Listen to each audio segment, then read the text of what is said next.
Hi guys, welcome back to the channel. Today I've got the tank review for the German Tier 7 Premium Tank Destroyer, the Sturmpanzer 5. Now if you do like the video, as always, don't forget to like and subscribe down below as it really does help out the channel. And yes, the Sturmpanzer 5, it is the tank that you can currently get for the next couple of days in a triple threat sale. It is the unskinned creature, which you can pick up for free in the Halloween mode if they put it on the op for that. But it's got differences. This tank, probably quite sadly for the creature to be fair, is flat out better than the creature. Why? Because the gun handling's better, the mobility's slightly better, the reload's slightly better. In general, it is just better than the creature. What you lose out compared to the creature is some of the spaced armor that the creature has, but to be honest, that spaced armor doesn't help the creature whatsoever because the creature doesn't really have any armor. So you lose the spaced armor, which didn't help anyway, and gained a lot that makes the tank a lot better than the creature in regards to its capabilities. Is it the best tank in the universe? Not particularly. But is it the worst tank? No. It is a derp memer. And if you know us on this channel, we are derp memers. Derp is love. Derp is life. And that's what the Sturmpanzer 5 can do. Is it the best derp memer at tier 7? No, you could have picked up the 2000 gold Dreadnought last week, and that would have been a far better pickup than this. But also, you can go into the tech tree and pick up something like the Sturmpanzer in the tech tree for the Sturm Tiger line. And that tank is also a fantastic dirt memer, and it's a way better dirt memer than this is. And you can get that for free just by grinding. But then, with the Sturmpanzer 5, naturally, being a triple threat tank, you can pick it up in the World War II section of the store. And it is 6,700 gold. I would never recommend to pick this tank up for gold, seeing as you can get the creature for free. But you have the two better options to try and pick this vehicle up, which is for 126,000 free XP or 25 million silver. Now, 25 million silver, naturally, it's quite a lot of silver, but it's a free-to-earn currency. All it takes is your time to go and grind it out and earn it, and then you can get premium content for free in that regard. And with 126,000 free XP, naturally, you might have stocked up some free XP, which means you can create your own discount, which means you might be paying less than the actual gold price just by having some of the XP converted, right? It's down to you and how you want to pick up the vehicle if you wanted to pick it up. I always say that the silver and the free XP is always the best option in that regard. And I do like these triple threat sales for that, pretty much. But yeah, the Sturmpanzer 5, like I say, it's not the worst tank in the universe. It's not the best tank in the universe. Is it worth a pickup? Well, if you like derp guns, probably. If you do not get on with derp guns, you will hate this tank. Straight up, you will hate this tank if you don't like derp guns. So be careful of that when you go to pick it up. So let's have a look at the statistics of the vehicle. So as you can see, we've got 55 km/h top speed, a 20 km/h reverse speed, 700 horsepower engine, which is 15.9 horsepower per ton ratio, which means you do get up to that 55 km/h top speed quite easily, and the 20 km/h reverse speed is actually pretty good as well. 20% internal fire chances on the higher end of fire chances, and yes, you will get set on fire on this vehicle, be careful of that. Armour acolytes gets damaged a lot as well in this tank. You got 28 degrees a second on the hull rotation speed, which isn't fast, but it's neither slow. It's pretty decent, to be fair, in terms of the hull rotation speed. If it does annoy you, you could make it better with your crew, and I think I do. 2.3 on soft, 1.2 on medium, and 1 on firm means that the ground resistances do hold you back a little bit. It can be a little bit sluggish to get up to that top speed, but generally you will hit the top speed, so you don't really have to spec out for that too much. You've got 304 metres of steel concealment, which for a Panther is really good, but 354 metres of on-the-move concealment is terrible. So if you were to go for camo, you might be wanting to take something like silent driving. You could, if you wanted to, set this tank up for camo, and you would have a pretty damn good camo rating for a dirt vehicle. But the problem is this gun is just genuinely atrocious if you try to fire it at range. So a lot of the time you want to be closer to the action in people's faces. So a lot of the time you're not particularly using the camo of the Sturmpanzer that often. 350 metres of view range is also meaning that this tank is quite blind, so you want to help this tank's view range out as much as you humanly can do, as, yeah, you will get outspotted quite a lot because of the view range being quite low at 350. Probably standard, really, for a TD. 22 degrees a second on the turret rotation speed is slow, but again, you're a turreted TD. They generally do have slow traverses. If that does annoy you, which it does me, you can make that better with rapid aim, and you will get it just that little bit better. 1.39 accuracy during rotation is not very good, and a 5.44 accuracy during movement is atrocious. Means the aim circle on this tank will become massive after movement and rotation, so you want to help that out as much as possible with the crew skills to get those two statistics down as low as possible. And with a 2.5 second aim time, you will feel that aim time really badly, as it takes a wee while to get this gun aimed in. But this is the thing that is better about the Sturmpanzer, because these statistics are actually technically better than the creature. And even though it is dreadful, you do feel that difference in the gun handling between the two tanks. You do have 8 degrees of gun depression, though, for the Sturmpanzer 5, which is quite nice, and means you are pretty flexible on a ridgeline for a derp tank. So you can poke over on a ridgeline, derp someone, and back off, which is good for the Sturmpanzer 5. 0.45 accuracy at 100 meters is derpy. It's derpy. It's very derpy. This tank is derpy. It's got a derp gun. So if you're expecting this thing to be accurate tank destroyer and play that tank destroyer role and easily hit things at range, no, it's not going to do that for you. 16.5 second reload is 2.4k DPM, but that's if you pen the HE rounds for 660 alpha. Don't really pay attention to the DPM too much, as it is a derp tank. You will be splashing people most of the time, as the primary round that you will be firing is HE, and you'll be doing splash damage with that HE rounds. But coming in clutch with the very nice heat rounds that this vehicle gets, as you've got 180mm of penetration on the premium heat rounds, and those will go through vehicles fairly easily at your tier. You'll only really start to struggle when you start to try and pen the tier 9s and some of the more heavily armoured tier 8s. You got to be careful though, because it is heat. It will get absorbed by spaced armour quite easily, so if you start shooting people in the side and you don't pen them, even though you've got a good penetration value, it's because it's heat rounds. But then you've got a standard HE round and a secondary HE round, and they both have 85mm of penetration, and the difference is that the standard HE round has 450 meters a second shell velocity, and the secondary HE round has 436 meters a second shell velocity, which means this third shell, this second HE round, is slower in terms of velocity than the standard, but it has a 4.11 meter splash radius as opposed to 3.57. Now that makes quite a bit of difference, as that means that the HE will splash over a bigger area of a tank, meaning that the technical splash damage you do is a little bit more than if you fired that standard HE rounds, because that splash damage is more. And also, if you're hitting someone with this derp gun, you're more likely to hit someone if they're right next to them as well and do an extra bit of damage. Never ignore the blast radius on HE rounds. If you see a tank like the Sturmpanzer 5 and like the Sturmtiger at tier 10, and you go, that HE round that's the third choice has the same penetration as the standard HE round, what's the point? The splash radius is usually the case, and it does make a huge difference. For the Sturmpanzer as well, you also have a 130% silver earn rate, which means you do make silver, but not particularly much, as you will end up firing a decent amount of heat to be able to do quite a bit of damage. And you shouldn't be expecting this thing to make you absolute big bucks silver, as it is a tier 7 premium. They generally don't make as good a silver. You got 660 alpha on the HE rounds and 580 on the heat rounds. And like I say, with the shell velocity being that slow, it is very derpy, and a lot of the time, if you're trying to fire at people at range and they're travelling at speed, you're going to find it very difficult to be able to hit them, as your shell velocity is too slow and it will tend to loop the shells into the distance. But you can RBRT over ridgelines, which can be a bit memey.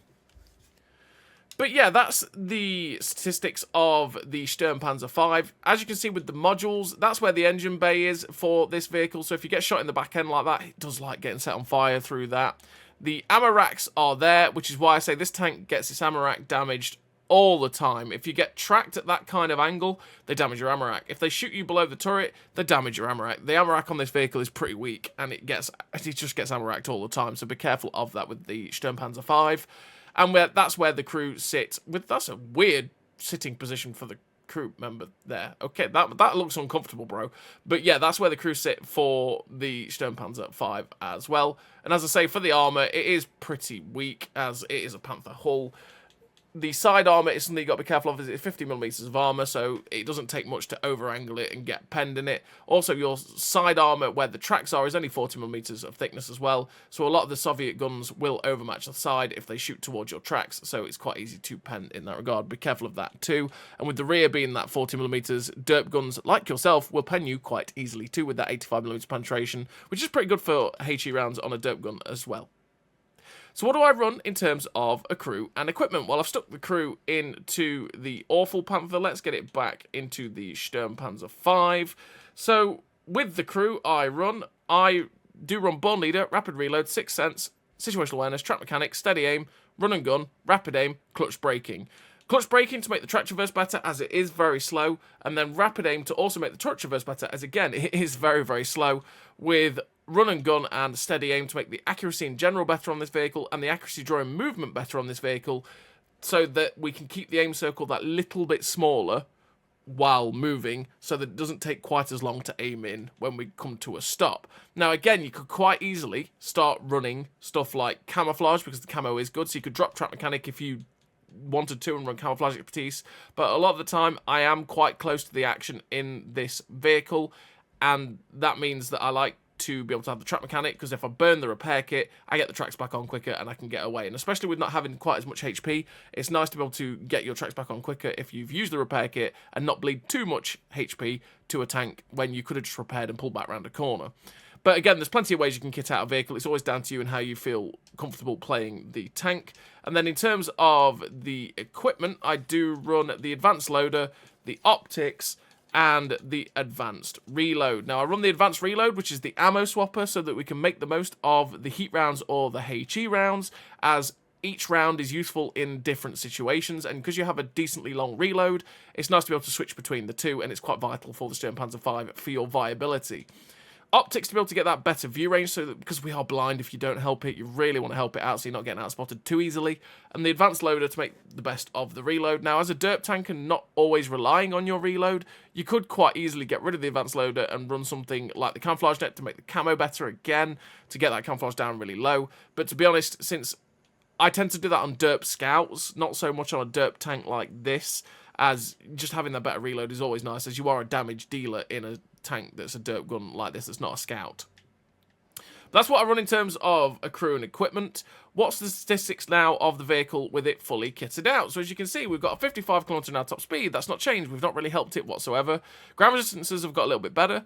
The hull rotation speed has got 30.52 degrees a second now, so that 28. So we have got that little bit faster in turning the tracks, which is nice.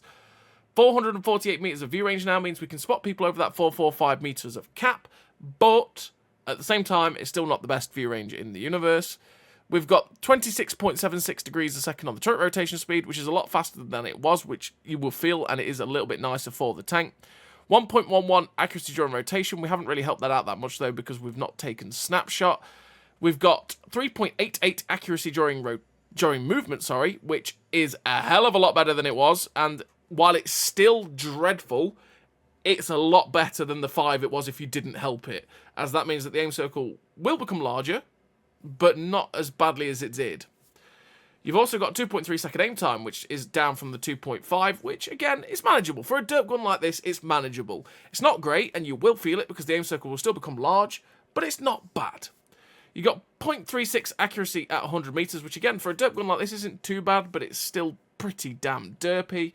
With a 12.03 second reload, means you've got nearly 3.3k DPM, but like I say, you don't really pay attention to that too much, because that's going off of the HE value, and you're not generally going to pen the HE rounds that often. You're more likely to splash with them and do 152 to 300 damage, depending on where you hit on a tank. But yeah, that's the statistics of the Sturmpanzer 5 while it's fully kitted out. Let's have a quick look at the difference between the Sturmpanzer 5 and the Creature. So the one thing we're going to look at now is we've got a 12.03 second reload on the Sturmpanzer 5. The Creature has a 12.4 second reload. And this is the exact same setup, by the way. So, yeah, you've got a worse reload on the Creature. You've got 0.36 accuracy at 100 meters, which the Sturmpanzer 5 has the same. But on the Sturmpanzer 5, you've got a 2.3 second aim time. And on the Creature, you've got a nearly 2.5 second aim time while fully kitted out. So your aim time is way better on the Sturmpanzer 5, which is lovely. 4.41 accuracy during movement and a 1.04 accuracy during rotation. So the accuracy during movement is worse than the Sturmpanzer 5 when kitted out, but the accuracy during rotation is better than the Sturmpanzer 5. Generally, that's the way it goes for this vehicle, as the top speed is also 55 kilometers an hour, but because of the spaced armor, you got a 15.26 horsepower per ton ratio on the Creature, and on the Sturmpanzer 5, you have a 15.9 horsepower per ton ratio, and that's because you've lost that spaced armor. So, yeah, as you can see, generally, the actual statistics that matter on the Sturmpanzer 5 are better than the Creature, and as you can see as well, have we helped it out? Yeah, we have. We've got rapid aim and clutch braking, so the track traverse on the Creature is 26.16 degrees a second, and the turret rotation is 21.89 degrees a second. And on the Sturmpanzer, it's 26.76 and 30.52. On the whole, this tank is just flat out better than the creature in nearly every single way. And that can be pure pain for the creature, to be fair. Which makes it a lot better of a tank, because the creature isn't a very good tank at all. And like I say, it isn't the best dirt memer in the universe, but it is a lot better than the creature. So if you've played the creature, or if you've seen the creature and gone, oh, that doesn't look good, this tank is a lot better than it. And note that if you're looking at this tank and going, oh, that's just an unskinned version of the creature, it is a better version of the creature while unskinned. So you got to bear that in mind. But yeah, that's the comparison between the two. Like I say, sadly for the creature, it is the worse tank than the Sturmpanzer 5. But you can earn the creature for free in the Halloween ops whenever it appears in those Halloween ops. So that is something that goes for it. But yeah, that's the Sturmpanzer 5. What I'm going to do now is send you into the replays where you can watch this tank in action, see how it handles, see if it's a bit of you or not, and see if you want to pick up this tank in the triple threat bundle. And also, I hope I've answered the question, because there's a lot of people that do ask the questions about the Sturmpanzer 5 and the creature. Is there any difference between the two? Yes, there is. And hopefully I'll try and make a video on both the XM66F and the Ramses II, as well as it is a fairly similar story for those two vehicles, that they are slightly different than their Halloween versions, although one or two of those tanks is a little bit worse. One is better again. It's one of those situations where I will try and get videos out on them. We've just been very, very busy over the last 2 weeks with all the new content like the Japanese Cop War line and stuff like that, to be able to keep up with also the releases that weren't quite as exciting, like the Sturmpanzer 5, XM66F and Ramses. But yeah, I'm going to send you into the replays now anyway, let you see what the Sturmpanzer 5 is capable of. As it is a dirt meme, you can have some fun with it. You just got to not take it too seriously and just have a laugh with it, as it is a derp gun. So as always, everybody, I will see you in the replays. So here we are in the replays with the Sturmpanzer 5, and the very first game that we've got here is on this map, which is Fisherman's Bay. She never stops talking, does she? Wow. So yeah, on Fisherman's Bay in the Sturmpanzer 5, what I'm going to do is go to the position at F6, because from there I can shoot the people as they cross the 8 line, and as they go across the BC line and towards the town, I can also get cheeky shots into them as well. And as I am a derp tank, if someone tries to go hull down at ED6 or 5, I can quite easily just derp them in the face with HE, and I'll do about 150 to 200 damage. Because that's the thing, this tank doesn't do massive splash damage like, say, a KV2 would. Yes, the gun on this vehicle... Oh, that's a good way to start. 616 pen on the M42. Duster. Yeah, this gun is a 15cm gun. KV2 has a 152. But naturally, the HE rounds on a KV2, or if you were to go for a tank like the tank that was 2,000 gold last week in one of the Super Saver deal things that they did, which was the Dreadnought, that HE has basically the same penetration, but 910 damage. That means that when you hit with that HE, you generally splash for about 400 to 500, well, probably 340 to 400 plus, right? In that sort of region. This tank, because it's got 660 alpha, generally the best you'll get out of it is about 330 if you hit a very weakly armoured vehicle that you don't pen. So it's not that great for splashing with HE, which makes it not the best dirt memer in the universe. So if you are firing the HE and you're splashing for only 150, less than that, that's why. It's because it doesn't have the best HE splash in the universe. But it is a derp gun, so naturally you want to be using the main howitzer shell, which is this HE. And you will consistently do about 200 damage. Which, like I say, for a derp gun, feels a little bit underwhelming. And it almost feels like the Sherman 105mm at tier 5 when you're splashing people for 150 to 200. And you're going, oh, that's quite nice. When you're starting to do it at tier 7, you're facing tier 9 sometimes. Which, to be fair, again, for tier 7s it's fairly rare. Most of the time you're facing tier 8s. 150 can feel very underwhelming, but you've already seen me use the thing that is nice about the tank, and that is the 180mm of penetration on the heat rounds. Now, if you get that tank that you can pen with that heat round, oh yeah, you'd start hitting them for 580. They do know about it, and it is pretty nice. So we're just trying to look for shots across the line. We see the artillery get spotted. We're going to lead the shot, fire it out down range. And sadly, we don't hit the artillery. It would have been nice to get rid of that guy if we could, but yeah, we're still unspotted though, and this is where the camo is quite nice. If we'd spec'd for camo even better, we might be able to fire here and stay unspotted, but we are firing a 15cm gun. We're not that far away from the dude. And I'm not sure even having camo would have helped us there. But we're up to 1863 damage, just looking for what is quite a useful thing, really, for something that is a derp gun. And that is that we don't care about where we shoot the IS-6. Just as long as we hit him, we're going to do damage. So even when we can only see his tracks, that's still a perfect thing. Except for when the shot misses like that and then we don't get any extra damage on him, which is, yeah, a sad time for Sturmpanzer 5. But we're just going to be patient, wait for this IS-6 to possibly drive back round the corner. And then we should be able to derp him as well, try and help this Carnarvon out, who is getting relentlessly smashed by artillery. And in fact is dead now to the artillery. That poor Carnarvon, he was just trying to make his way in life, trying to live his life in his caravan. Yeah, sad times. So we're up to 2,051 damage, 169 assistance. And again, you're seeing, I'm just playing that patience game, waiting to see what this IS-6 does, as he is being pressured now by the heavy tanks. And since he is being pressured, he's not going to be turning around to face me, and in fact, he does end up getting shot down. There's a BZ 166 down in the distance, but sadly, we are just derp. Derp is love, derp is life, right? Yeah, derp is love, derp is life, as it derps, thanks gun. And that meant that we ended up missing the shot on the BZ 166, because like I say, this gun does love a good miss. So we know there's in fact there's the M12, so we knew there was a tank back around where that guy is, and you're still seeing it. Because the tank destroyer, in front of me, is taking hits from back in that region. There's the shell tracer. We misidentified where that was. It was slightly more to the left. And we're just trying to put ourselves in a better position to watch for the shell tracer so that we know if it fires, we can try and blind fire it. But this is the problem with trying to blind fire with a derp gun, in the fact that the shells do loop, and they'll just loop into the scenery section behind, meaning that it is very, very difficult to blind fire because the shells just don't travel straight. But with a heavy tank progressing up the B8 position, they should hopefully see whatever the tank destroyer is that's back there. So again, it's all about playing that patience game. We've just got to sit and wait and hope that my heavy tank will spot him, and then we can try and assist them and give them some assistance damage if we can.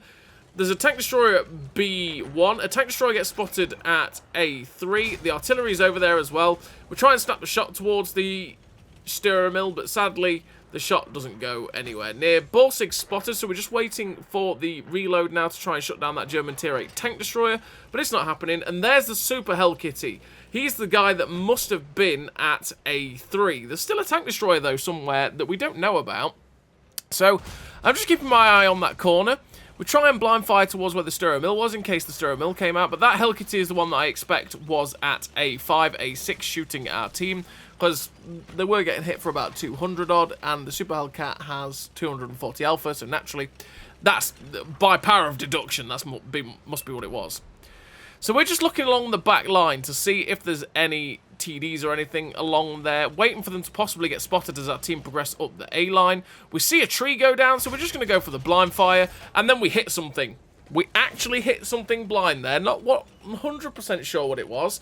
I expect it might have been the Sturmpanzer, but if I hit the Sturmpanzer with this gun, I'd be very disappointed if it didn't actually penetrate the Sturmpanzer. I would have wanted a full pen from that. In fact, there's another Sturmpanzer 5, so that must have been what we blind fired, and we didn't get a penetration on him, sadly. But we are a sneeze away from death. So I'm being as careful as possible, because I don't want to die at this situation. We are winning quite easily, 7-4, and the hit points, we have a lot more than them. So the likelihood is we're probably going to win. But I don't want to die. So we're just trying to pop blind fires and then get ourselves back safe behind this house in case they are looking this way, because it's quite easy to see where the shell tracers will be coming from with a derp gun like this. But now our TDs have moved up, the Sturmpanzer's been spotted, so we're going to use this opportunity to use the mobility of the Sturmpanzer 5 and get forward towards the position at A23 and see if we can find the enemy team. And in fact, there's the Balsig. So we put the shot on the move into the Balsig. You can see we slowed down to a point where the aim circle was moving in so that we could shoot that guy a bit more reliably, and we did shut down that German Tier 8 tank destroyer. There's 2 tanks left on the enemy team. The 2 tank destroyers that are in the corner at A23 But sadly for me, we're not going to get any more damage on these guys as we do cap out for the win. But we'll take the victory. 2.5k damage, 171 assistance damage. A pretty averagey game there for the Sturmpanzer 5. We'll finish with the victory. 1221 base XP as well. We made 58,000 silver in that game for a third class. Like I say, it doesn't and it won't make the best silver in the universe, as a lot of the tier 7 premiums won't in general, as the silver bonus is quite low at 130, and you will be firing heat rounds a decent amount, as the heat round is the premium round, so yeah, you're going to be losing credits in that regard. And then we've got matchups like this, which is the more common matchup I probably had, to be honest, in the Sturmpanzer 5, which is fairly like the last game, pretty damn tier 8.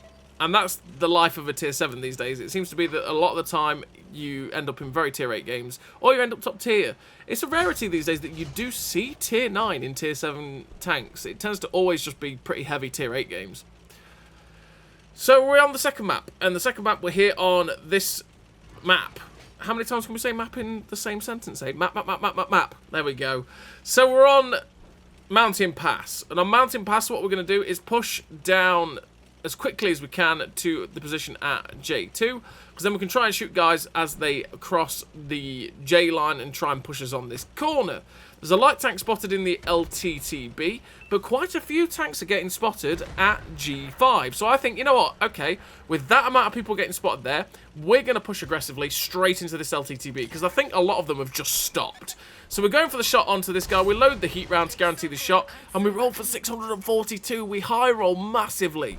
And the LTTB is just completely oblivious. Hello, dude. It's time to die. Enjoy your death. No idea. No idea.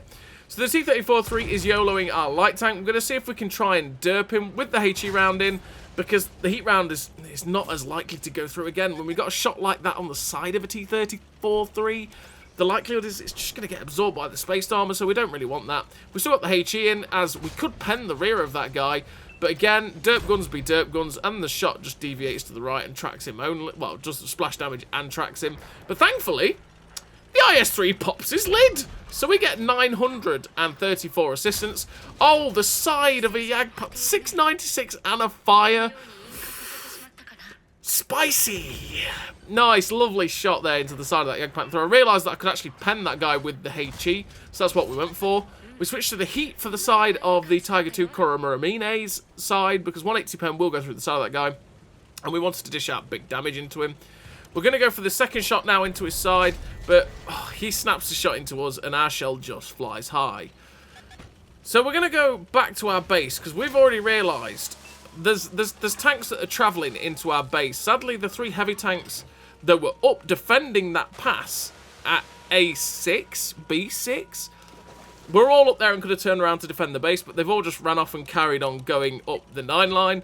So we're the only hope to defend this. There was 2 or 3 tanks this way. There's currently only 1 tank capping, but I was fully expecting them to just get 2 or 3 on the cap and then we'd be boned. So we're just going to go back to try and reset if we can, try and defend the base, and hopefully, again, help the team win the game if we can, because that's just what we want to be doing. If we just let them cap, then what would we have been accomplishing? As we seem to be the only one that's actually reacted to this as well. So it is 1 tank, so we know that we're going to bump into at least 1. And it's a King Tiger. Worst nightmare.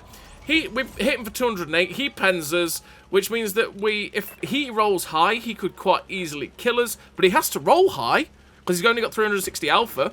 So we're just going to wait for the King Tiger to come around the corner, try and get the tracking shot in, and he kills us. 394, you say? Thanks for the high roll, King Tiger. We finished the game with 1 kill, 3,002 damage, the third class, 889 base XP. Decent game for the Sturmpanzer on a loss, but sadly that was just the team didn't react to the fact that we had people capping the base and stuff like that.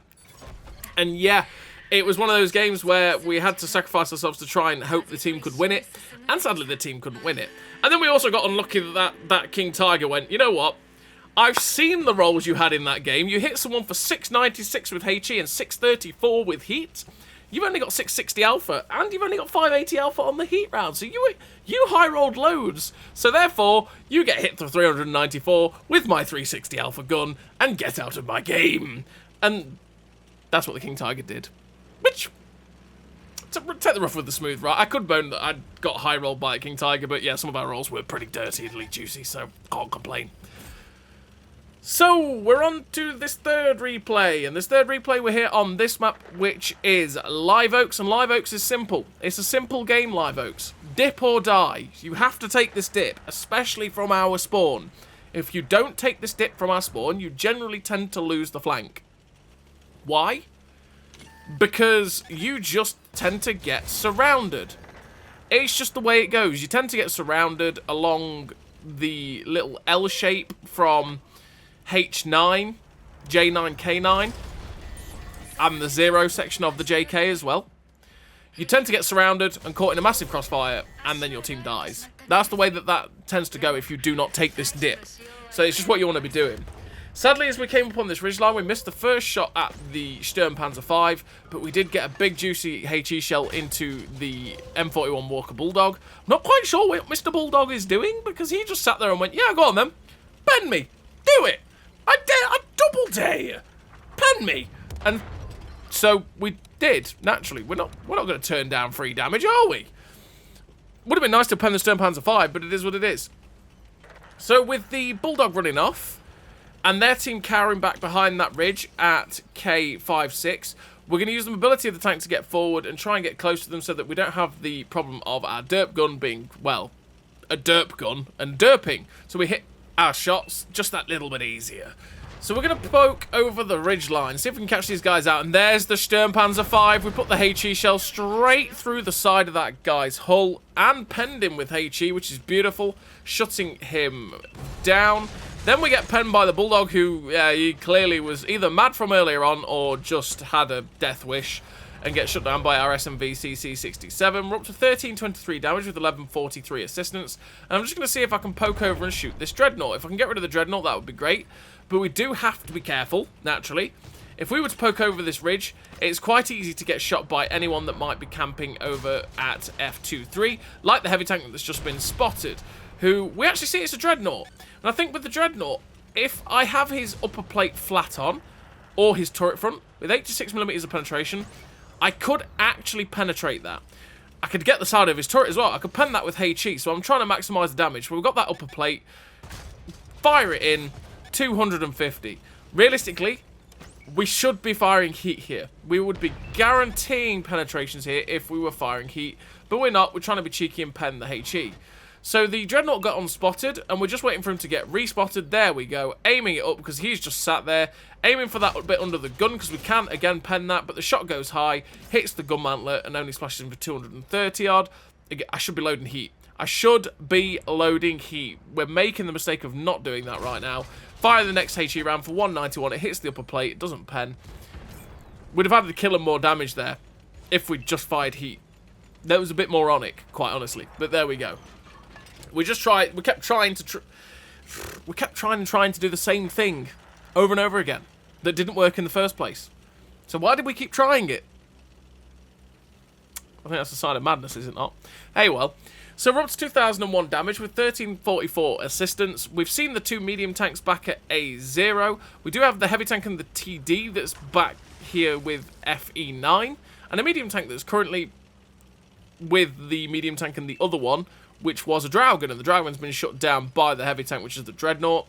And you know what? I feel like that guy might be able to deal with this Raggy, or the two guys next to me should be able to get some shots into him, because he is currently spotted out in the open, and in fact the Dreadnought give him a very good shellacking there.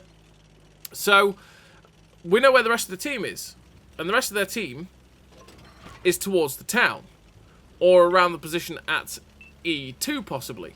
So you know what? We're just going to ignore this Raggy. This Raggy is probably going to die to my teammates quite easily.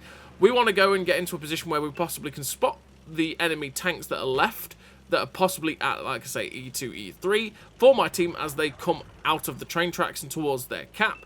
And it also puts us in a better position to be able to get some extra damage in this game, because we've got 2001 damage, 1344 assistance. It's not too bad, but I also want more, you know? It's one of those that I want more. We're not satisfied with what we've got currently. So we boost our view range with food, because naturally we've got 350 meters of view range. Not very good view range. So if we can help it out as much as possible with a food boost, it's what we're going to do. And we're going to slowly but surely progress. And my next progression point is these houses in front of me. Why? Because then I can possibly be able to spot the guys at E2. And if I get spotted myself, I can stay safe and keep myself nicely protected. So we've got a shot at the side of the Lorraine. We get the shot straight through that artillery. Beautiful scenes. But we get spotted. And that right there is every enemy tank left alive that isn't the Raggy back behind us. So I'm still surprised he's quite surprised he's alive. We got detected the moment we poked out, and even though we were unspotted, I flinched the shot straight away because I did not want to die at this stage. Because again, you know, knife's edge, it's possible it could still happen. I mean, it's 8-4, it's not really a knife's edge, but you know what I mean. They could quite easily at some point just turn it around. It's not out of the question, it's happened before. So we snapped the shot into the Kari, putting us up to 2.8k damage. We've got to be really careful about how we're poking up around these corners because it could end pretty quickly for us yet again. 257 into the side of that Kari as he was moving, but once he started to get his gun towards us, we instantly went, nope, nope, nope, nope, nope, nope, nope, nope, nope, nope, and pulled back behind the building. Now we're waiting to get unspotted, and it's always wise to do that, is wait till you get unspotted and then progress towards where you think the last enemy tank is, because that way you will be able to know, if they stay unspotted with their camo, you'll know that you're then spotted and they're not always permanently spotting you. And the fact that I got spotted there meant that I think he's in that bush. But I'm still not getting detected, and in fact, there he is. We fire the shot. Derp Gumby derp him. Straight up. Derp Gumby derp him. And it flew straight over the target, because why wouldn't it? But we still finished the game with the victory. 1 kill, 3,061 damage, 1644 base XP. Pretty nice game there with the 1344 assistance. Second class. And the 1644 base XP. Pretty nice game there for the Sturmpanzer 5 on Live Oaks. So we're on to the fourth and final replay of this video. And this time, again, common. It's what happens quite often. We're in a tier 8 game. And we're on this map, which is Great Wall. And on Great Wall, what I'm thinking of doing is either pushing to J2 and going up on that ridgeline there, or we're going to push to H34, and then we can shoot down over the ridgeline onto people as they cross the G3 area, and we can get some easy pens with 85mm of penetration on the HE, or we can just load the heat rounds and get some juicy side pens with the heat rounds as well. It's one of those things. This gun is extremely derpy. It likes missing shots. It's super frustrating for it. And as well as that, you have absolutely no armor. You get penned ridiculously easily.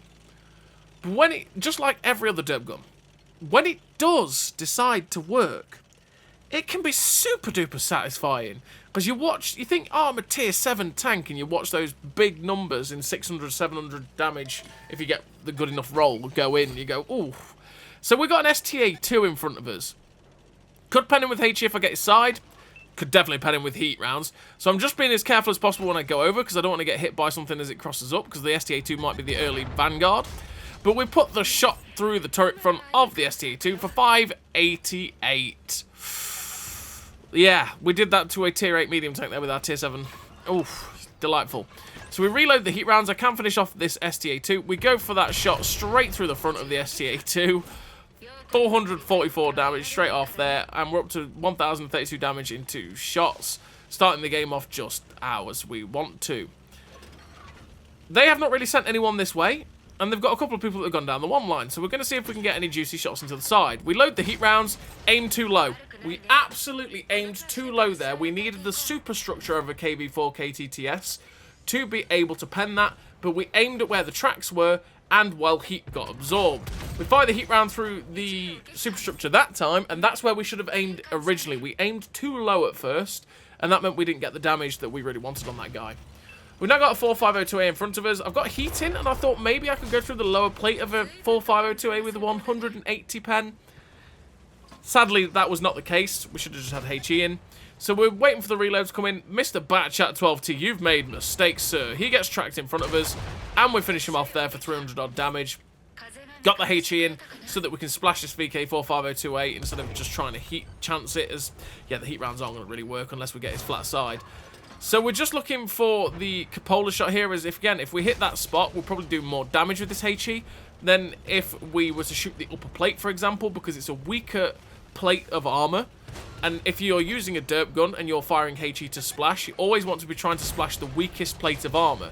Because if we hit the upper plate, which is the thickest section, we're going to do less splash damage than we do if we hit the plate on the side that's, say, 40, 50, 60 millimeters thickness, as opposed to a plate that's 110, 20, 30, right? Not saying that that is what is on the VK45028, but you get my point. So you always want to try to aim for the weakest armor section plate, as that is where you're going to do the most splash damage with HE. And as you saw, we managed to do that with 200 odd damage with the HE splashes on the turret and stuff like that. So we're going to progress into their base. We want to be as quick as we can, because I'm expecting them to start charging down the 0 line, and just like that, that's where they are. But we find a comet. We try and hit the comet on the move. As soon as we saw the comet, we instantly started wiggling, because there's every chance that if we were wiggling, you know, we're making it harder for him to be able to shoot us. Was going to shoot the comet, but we bounced him. And you know what? We're just going to ignore the comet, because we want our bacon. And we put a shot straight through the M40-43 there, with a full pen with the HE. Now, we could have still got a similar damage by firing heat at the comet, but yeah, I just wanted to get the artillery, put him down to a possible one-shot. So we switched to the heat round, RBRT the heat round straight through the comet. Knew we were going to pen that tank, absolutely no problem. And now we're going to quick foot it straight towards where the enemy team is, ploughing towards our base. But the thing is, knowing what this game is like, we're going to cap before they ever get a chance to cap.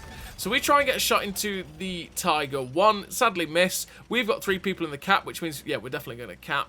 So we're going to try and get up behind the 53 TP, try and get every little bit extra bit of damage out of this game we can. We see the 40-43, Pascucci's medal in the bag. Nope, because we actually hit a space armor shovel thing on the back of the M40-43, which meant that we couldn't pen him with the HE round. Sad times. And then the gun derps. No, the Pascucci's. It was there. Oh, come on, gun. And that's just what you have to live with this tank. When you think you've got a dead to rights shot, sometimes it really isn't dead to rights.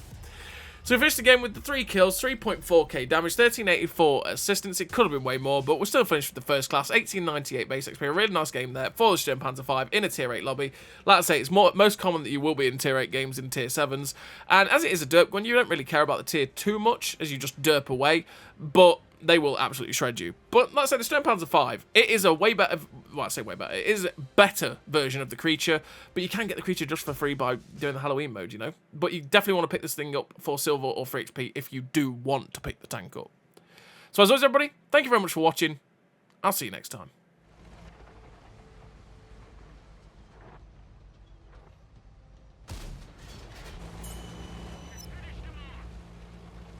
A great success!